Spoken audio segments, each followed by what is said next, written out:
Okay, I'm working on this Dyson DC15, and the brush bar here doesn't want to spin. So I took these apart and I cleaned the brushes and put them back in, and it still won't spin. So the next thing I did was, I went right in here and did some tests.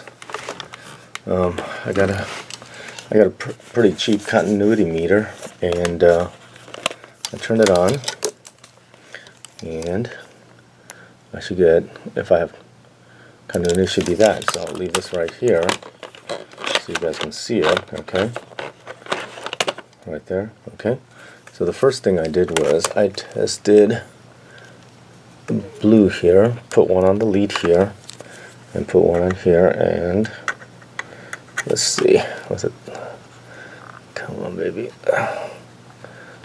okay, and you see that's open, okay, and the yellow one is open as well.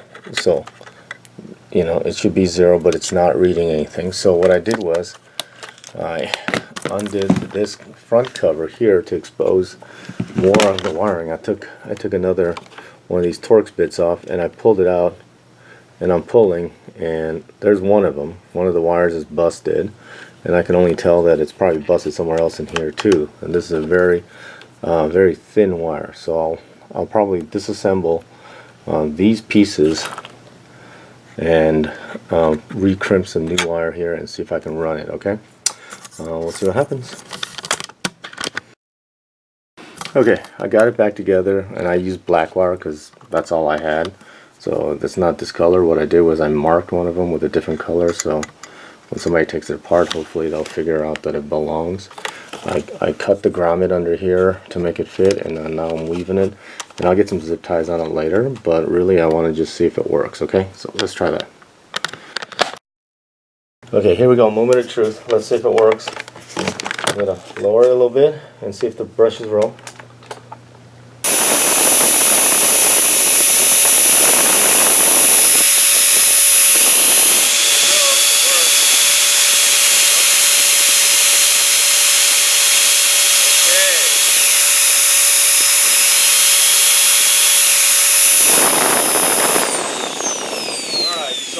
The bristle spin, so that's fixed. Alright, good luck in your project. Bye.